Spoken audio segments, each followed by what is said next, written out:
distintas cuando estoy sentado que cuando estoy de pie. Y me gustan más las cosas que digo cuando estoy de pie.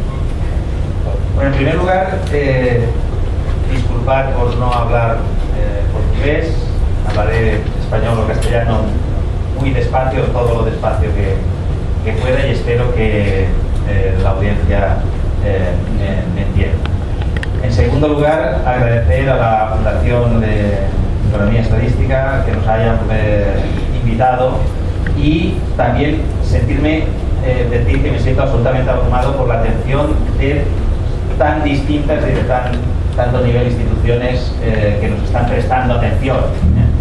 Esto desde la academia no es muy habitual, encontrar gente que esté interesada en lo que tú puedes decir, o lo que desde la academia podemos decir. Por tanto, estoy absolutamente agradecido a todas las instituciones que muestran esa atención por lo que podamos decir, especialmente al Ministerio de Cultura y a la Secretaría de Economía Creativa. Bien, yo quería hacer una aproximación a algunos de los conceptos de esto que a veces hablamos entre economía de la cultura, economía creativa, y lo primero que hemos de aclarar es el mapa conceptual que tiene que ver con todas estas cuestiones. De todas formas, no me voy a quedar ahí, y después de esta aclaración intentaré hablar de las posibilidades de los modelos de desarrollo basados en la cultura y la creatividad. Por tanto,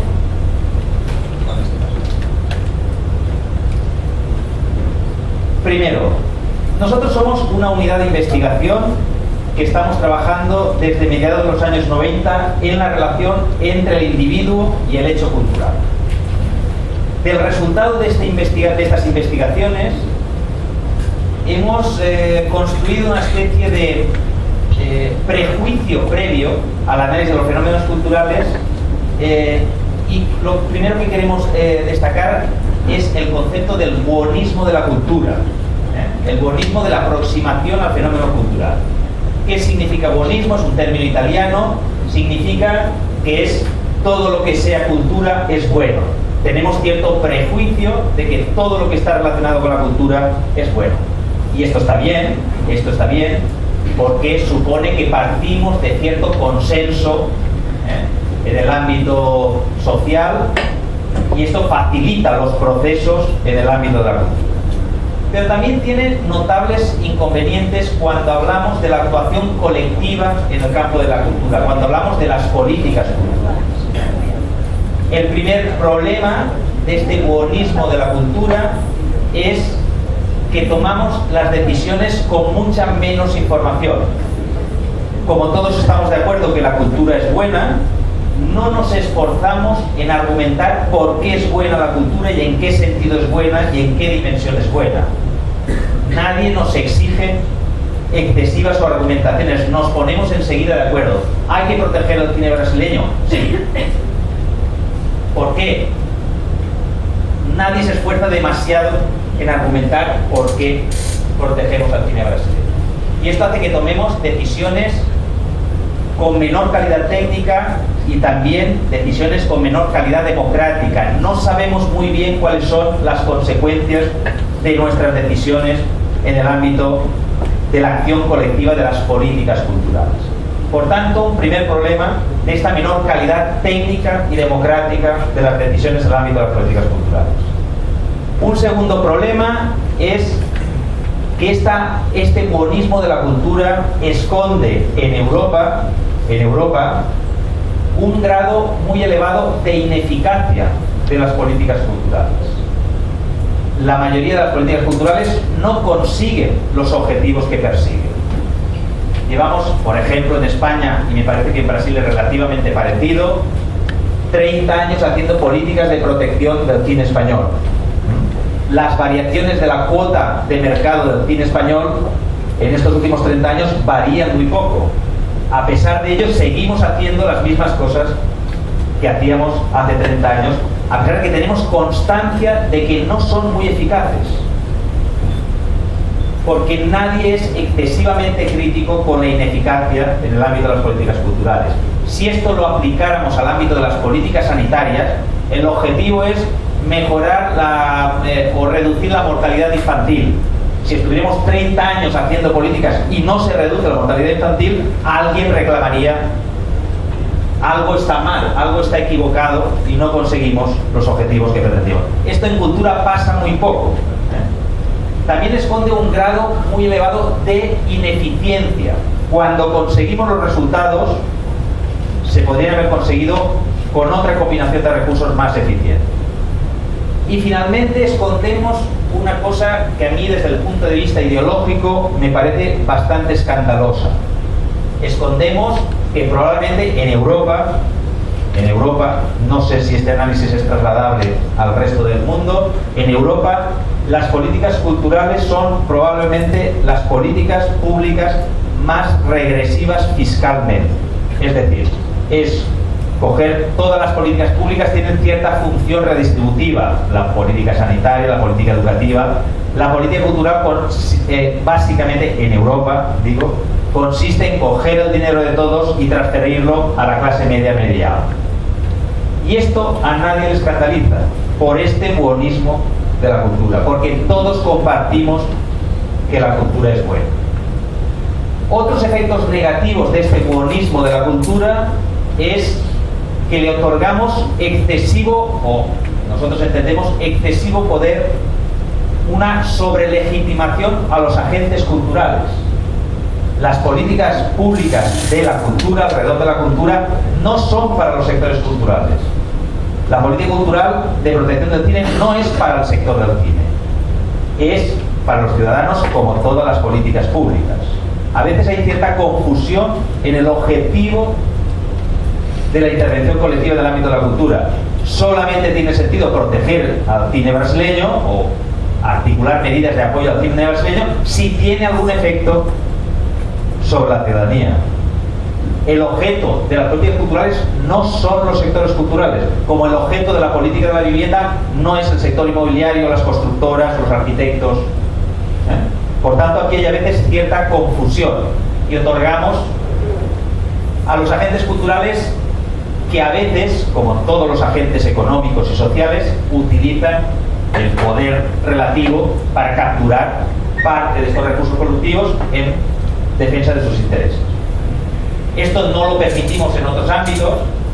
En España, por ejemplo, cuando toma posesión el ministro o la ministra de Cultura, en el Ministerio de Cultura hacen una fiesta con los directores del cine, los dramaturgos, lo celebran. Si esto lo hiciéramos en el Ministerio de la Vivienda, una fiesta con los constructores, los inmobiliarios, no lo permitiríamos. Diríamos que esto es escandaloso. Esto en el ámbito de la cultura, como la cultura es buena, los agentes culturales son también buenos. Hacemos una relación de este buenismo a los agentes culturales, y esto dificulta a veces determinar exactamente para qué actuamos colectivamente en el ámbito de la cultura, que siempre, como desde toda la lógica de la acción pública, es la satisfacción o el incremento de la utilidad del bienestar de los ciudadanos, Y finalmente, también este buenismo de la cultura le otorga excesiva discrecionalidad a los policy makers. Como la cultura es buena, hagan lo que hagan, está bien hecho. Y hay poco, de manera que, por ejemplo, nosotros hemos hecho análisis en España por qué en determinada región se gasta más dinero en arte contemporáneo que la media, en una comunidad autónoma. La única explicación es porque al responsable de política cultural le interesa más el arte contemporáneo que la danza. Porque haga lo que haga, está bien hecho. Por tanto, este buonismo de la cultura tiene algunas ventajas, es decir, implica que partimos de cierto consenso social, pero también tiene notables inconvenientes cuando trasladamos este buonismo a la acción colectiva sobre la realidad con la voluntad de transformar la realidad. Bien, dicho esto, ¿qué significa esto de la economía de la cultura? Podemos entender de distintas maneras economía de la cultura. Economía de la cultura, la primera aproximación es economía como ciencia social. Economía como ciencia social frente a la antropología, a la psicología social, a la sociología, y entender la economía como aquella ciencia social que es capaz, con determinada aproximación epistemológica, explicar las decisiones de los individuos. Aquí aún no estamos hablando ni de mercado ni de nada. ¿Cómo explica un economista las decisiones de los individuos? Con una determinada aproximación epistemológica. Es decir, parte del individualismo metodológico, el mainstream de la economía parte del individualismo metodológico, son los individuos los que toman decisiones. ¿Por qué toman las decisiones? Porque tienen un nivel de preferencias, les gustan o no les gustan determinadas cosas, tratan de maximizar en cada decisión su bienestar, su utilidad, su felicidad, y están sujetos a determinadas restricciones. La aproximación de la economía es muy sencilla. La aproximación de la economía es para simples, y efectivamente a veces llegamos a obviedades. ¿Por qué es una ventaja analizar la relación del individuo con el hecho cultural a través de la economía? Tradicionalmente la cultura quizás es el fenómeno más complejo de la naturaleza humana. Es la relación del individuo con su universo simbólico. Por tanto, es de una complejidad extrema. Y efectivamente, la aproximación tradicional de la antropología, la filosofía, hasta a veces la teología, nos explica una relación muy compleja que yo a veces utilizo el símil de una madeja de hilo. Está todo enmarañado, todo tiene que ver con todo, está todo relacionado. ¿Cuál es la aproximación de la economía? La aproximación de la economía es: los individuos toman decisiones tratando de maximizar su bienestar. Muy simple. ¿Qué es lo que hace la economía en esta madeja? No lo entiende todo, la madeja de hilo, pero comprueba que cuando estiras un hilo por aquí, se mueve algo por allá. No sabes muy bien por qué, no sabes cuáles son las relaciones causales, pero encuentras que hay causa-efecto. Si tú mueves aquí, algo pase allá. Esto quizá para entender el fenómeno cultural no sea muy útil, para entender la madeja no sea muy útil, pero para tratar de transformar la realidad es práctico. Porque si yo quiero que se mueva aquello, estirando aquí, no sé muy bien por qué, pero estirando aquí, puedo conseguirlo. La ventaja que tiene la economía frente a otras aproximaciones de las ciencias sociales es esta posibilidad de aproximarse cuantitativamente a través de los modelos. De manera que podemos hacer un modelo alrededor de la elasticidad del precio de los museos respecto a la demanda. Es decir, podemos encontrar un modelo que nos diga si variando los precios de los museos se incrementa más o menos la demanda. Si nos dice la evidencia empírica que la elasticidad es muy baja, si queremos incrementar la asistencia a los museos, la estrategia no será vía precios, porque la demanda es poco sensible a los precios.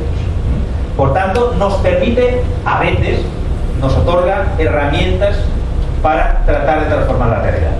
Por tanto, en este sentido, yo defiendo la importancia de la aproximación económica a la cultura, que aquí, como vemos, no tiene nada que ver con el mercado. La economía puede explicar por qué uno decide tocar en su casa la guitarra, o por qué decide escribir poemas, o por qué decide leer libros, con esta aproximación epistemológica. Si lo hace, es porque maximiza su bienestar, hace un cálculo inconsciente alrededor de los beneficios y los costes de la decisión. Y es útil para tratar de transformar la realidad. A lo mejor no es muy útil para entender la complejidad del fenómeno cultural. Por tanto, esta sería la primera aproximación: economía como ciencia social que explica las decisiones en el ámbito de la cultura.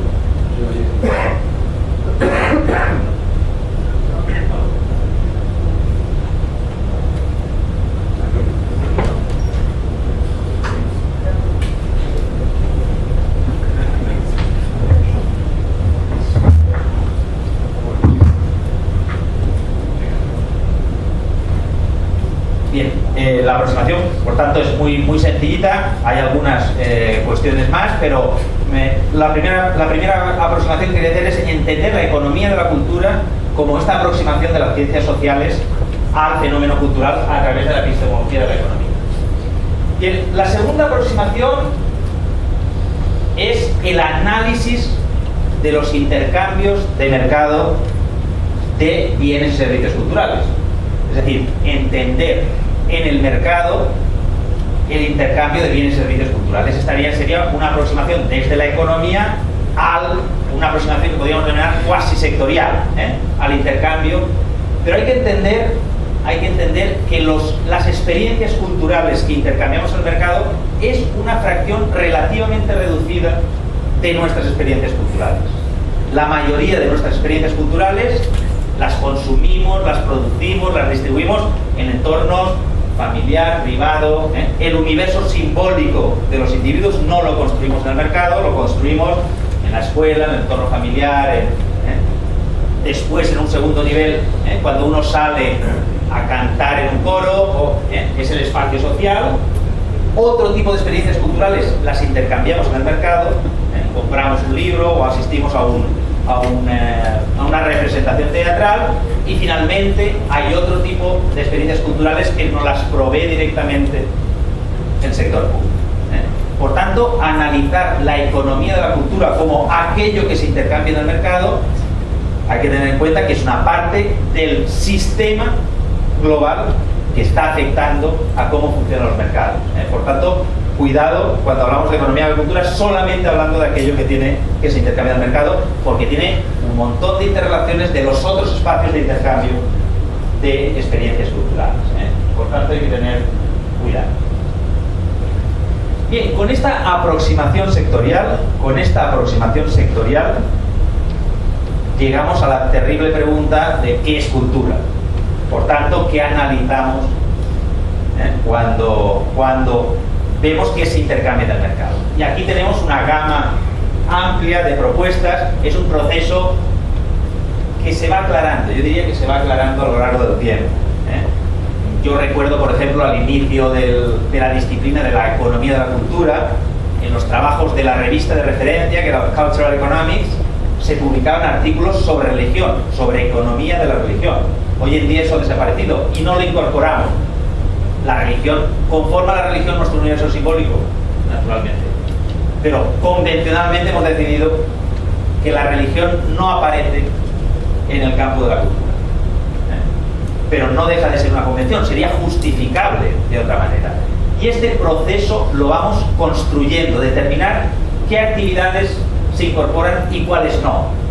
Y aquí hemos transitado de una visión más o menos restrictiva, o más o menos centrada de la cultura en sentido más europeo convencional de la alta cultura, los museos, los teatros, las bellas artes, etcétera, etcétera, etcétera. Y esto a lo largo de los últimos 20 años lo hemos ido ampliando hasta un punto donde quizá el concepto de economía de la cultura no nos era suficiente y incorporamos la economía creativa. Entonces, según qué aproximación, por tanto, tenemos unos sectores u otros. La aproximación inicial era más restrictiva, ahora cuando hablamos la ampliación del concepto hacia economía creativa incluimos otros sectores, y según quien haga la clasificación, lo que estamos es construyendo cierto consenso en el ámbito del conocimiento alrededor de qué ponemos y qué no. Y aquí las fronteras son siempre difusas, es imposible determinar esto estrictamente sí y aquello estrictamente no, y el resultado será el resultado de cierta convención en el ámbito académico, en el ámbito de las propuestas, etcétera. Según qué instituciones, si es los primeros grupos de discusión europeos, si es la UNESCO, si es la UNTAD, pues tenemos distintas. Lo que sí que está claro en este concepto, entre lo que entre, es que en este sentido economía creativa incluiría a la economía cultura, como hace bien la Secretaría de Estado, porque es una representación del documento de la Secretaría de Estado de Economía Creativa. Es decir, la economía creativa de alguna manera no, incluye a la economía de la cultura. Y aquí nos pelearemos por estas, que entra, que no entra, porque aquí hay desde discusiones que son conceptuales hasta absolutamente prácticas. La artesanía la incorporamos, como la artesanía es en parte informal, desde el punto de vista estadístico es muy difícil recogerla.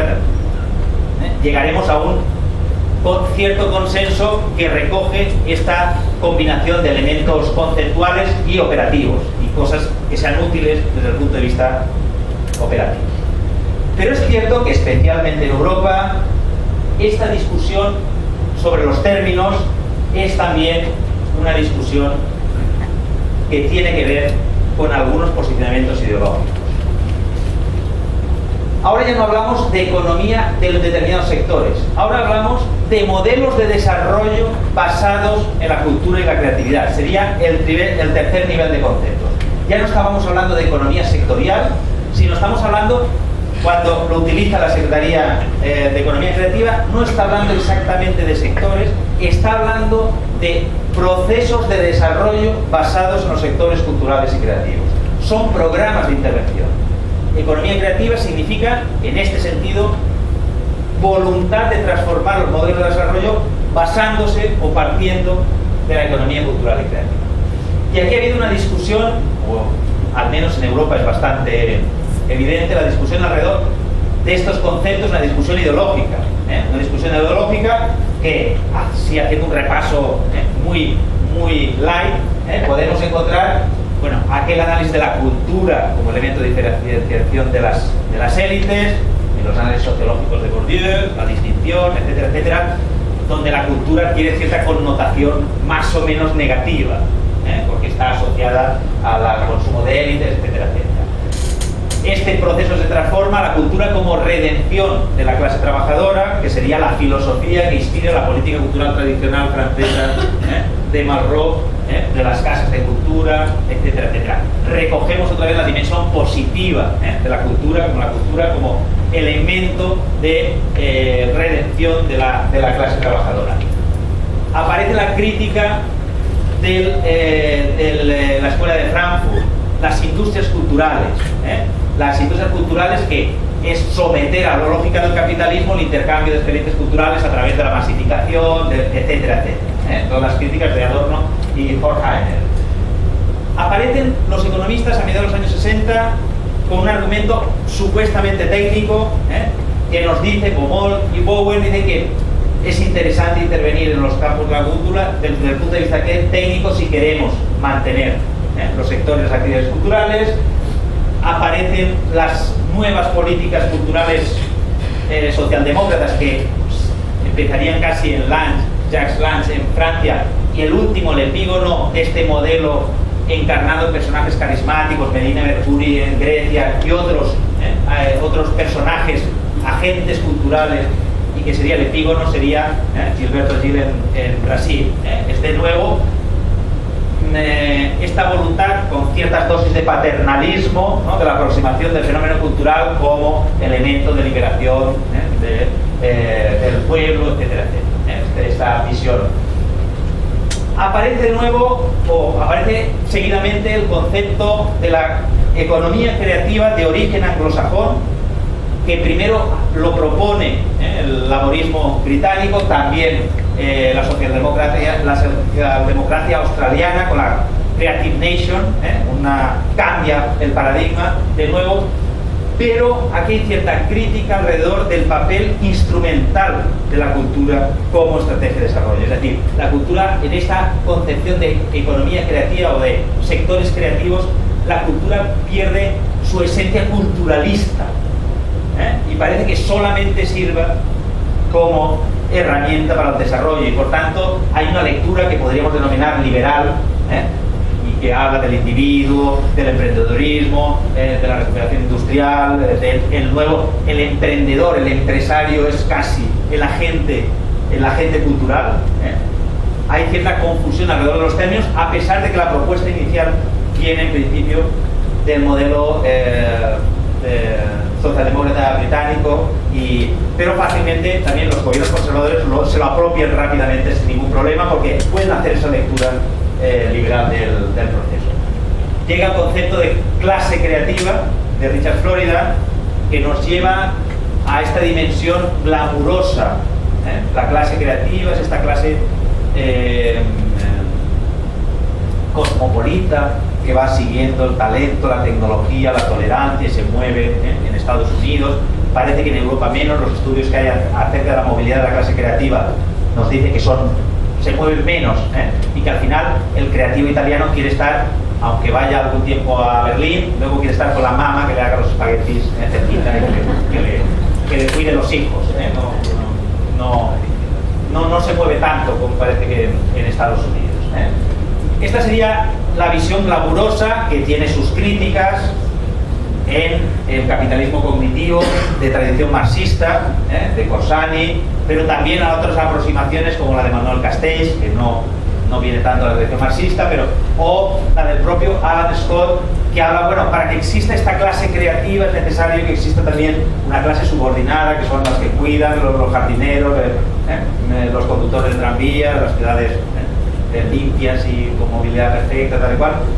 Y hay cierta lectura crítica de esta clase creativa, del concepto de clase creativa.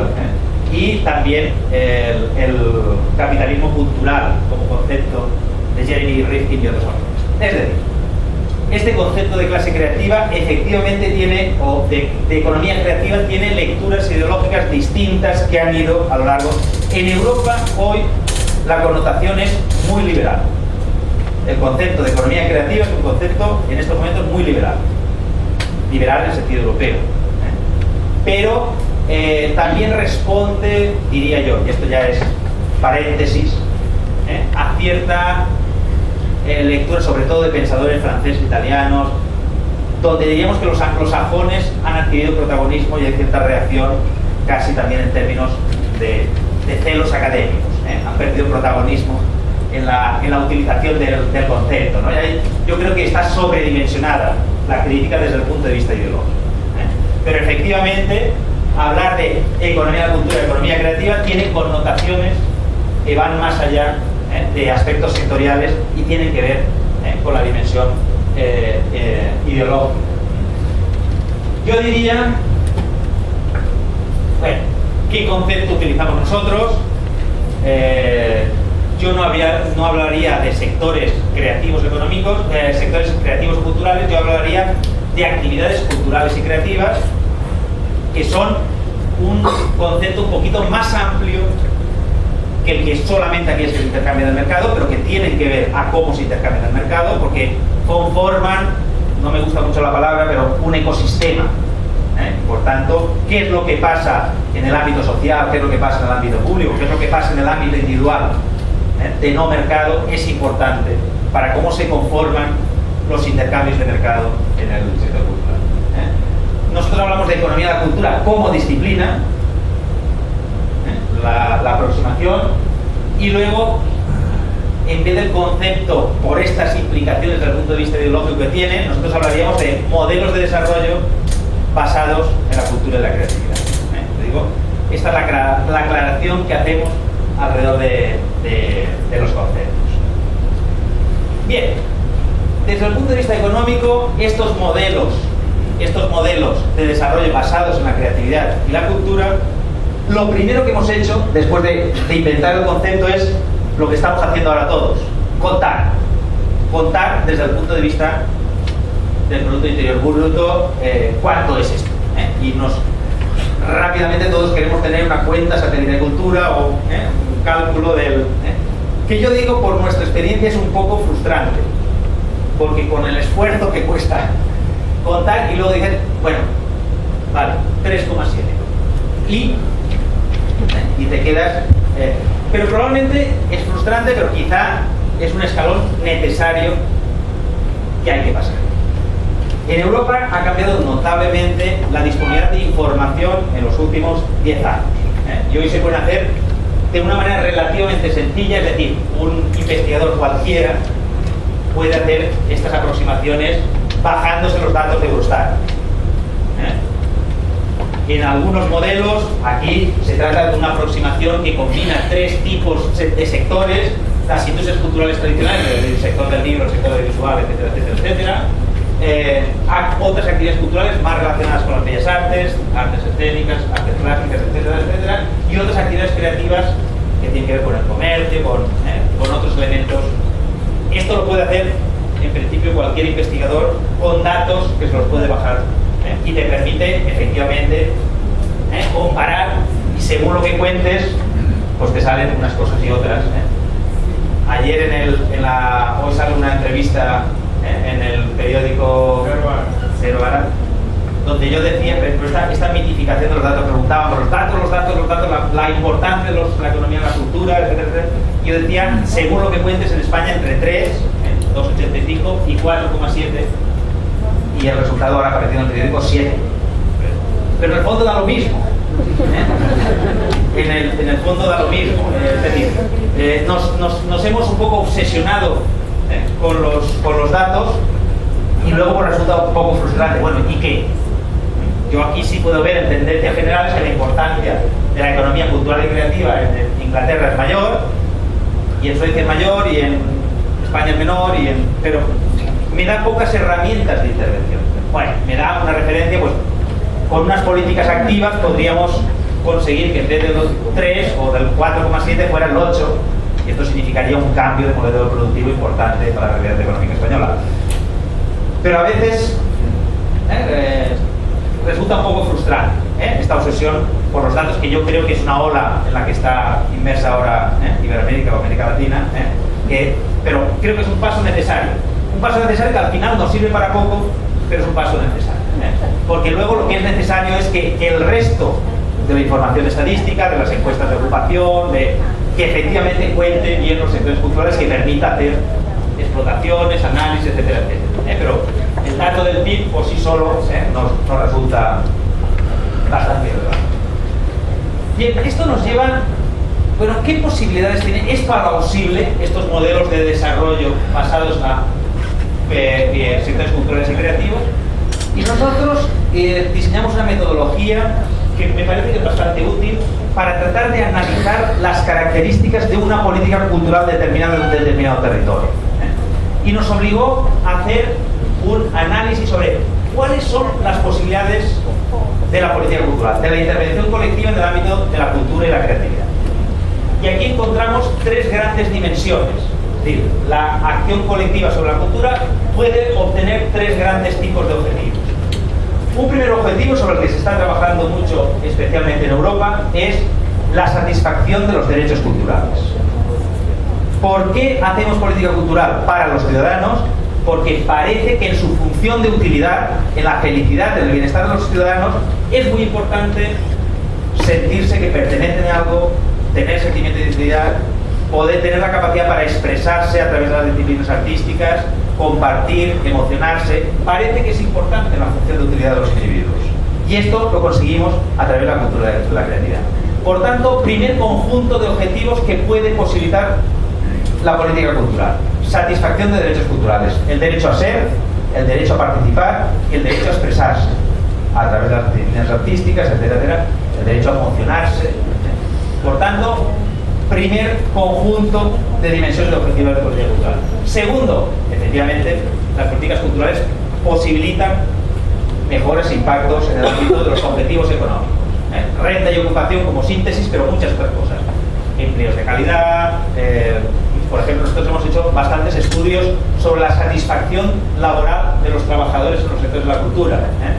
Las condiciones laborales objetivas son bastante peor que la media de los trabajadores y la satisfacción laboral es notablemente superior. Es decir, maltratados pero felices. Y esto es importante, afecta al bienestar de los individuos. Por tanto, es importante tener más trabajadores en el sector de la cultura, solo por esto, porque la gente que trabaja en los sectores culturales y creativos está más satisfecha laboralmente que en otros sectores. Renta y ocupación, por tanto, como eje principal, pero que con muchas derivaciones. Y luego, el tercer conjunto de objetivos sería utilizar la cultura de manera instrumental para conseguir otros objetivos. Esto en Europa tiene relativa poca importancia, me imagino, o puedo intuir que en América Latina tiene mayor importancia. Utilizar la cultura, por ejemplo, contra la cultura de la violencia, utilizar la cultura para la igualdad de género, utilizar la cultura para reducir la exclusión, etcétera, etcétera, etcétera. Pero utilizamos, por tanto, la cultura como de manera instrumental para conseguir otro tipo de objetivos que no son ni satisfacción de los derechos culturales ni objetivos económicos.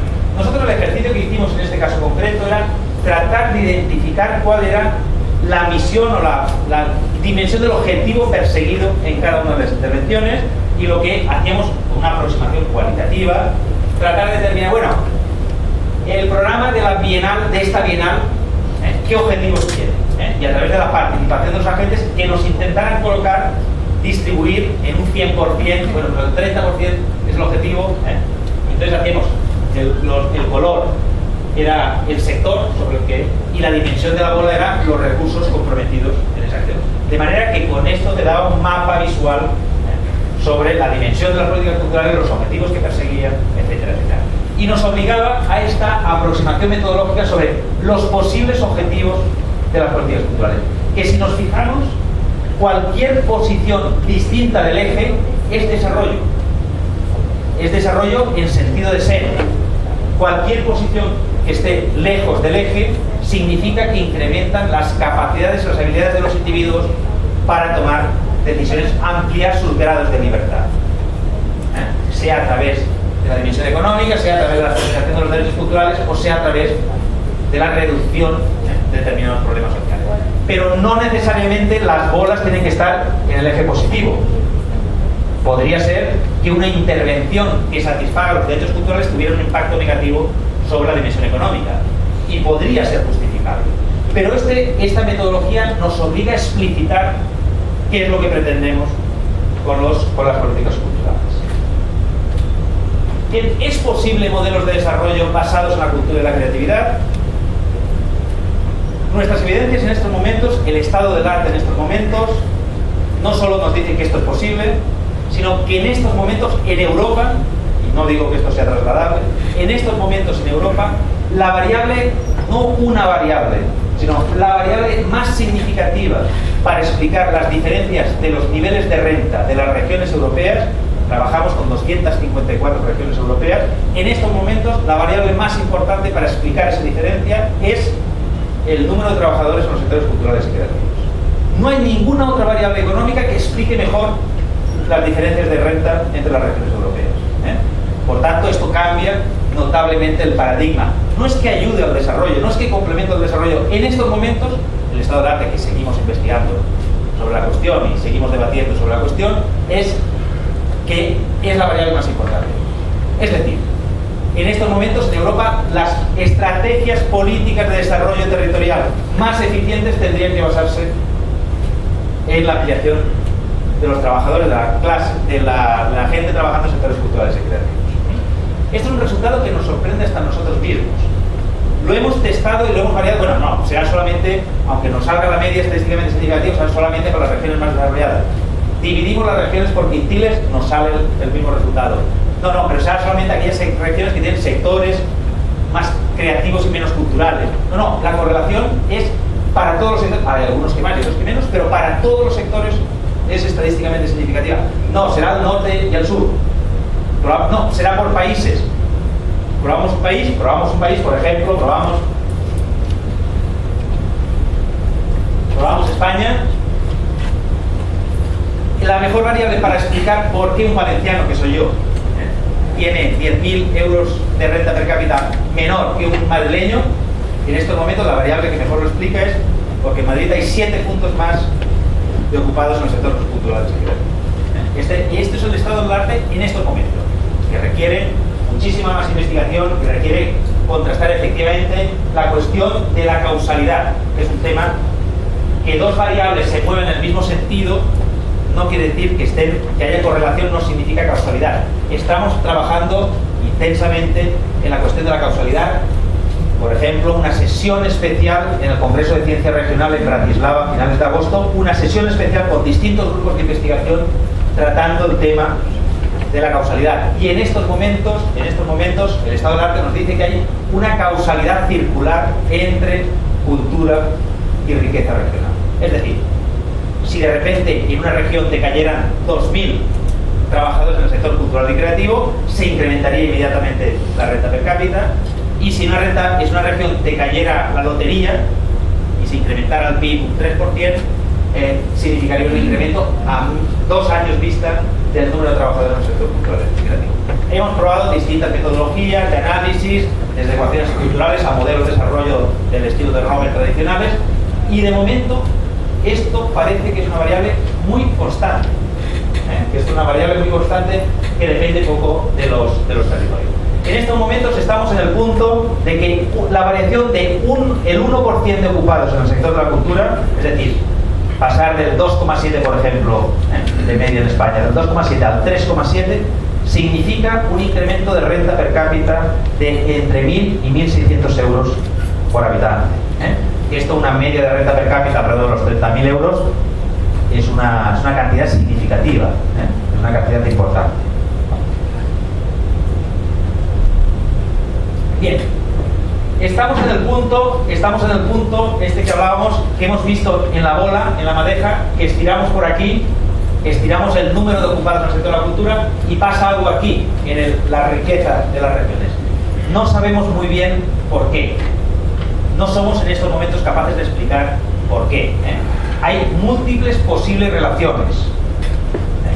Y lo que planteamos aquí, que no voy a explicar con detalle, es una especie de agenda de investigación para tratar de determinar por qué.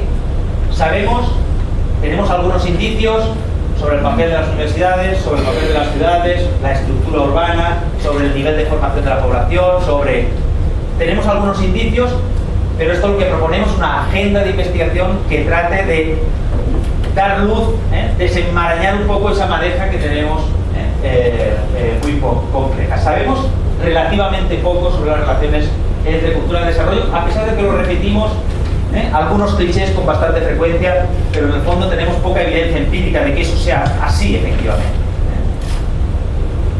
Bien, por tanto, aquí hay algunas de las hipótesis sobre la creatividad, la relación entre capital cultural y capital humano, etcétera, etcétera.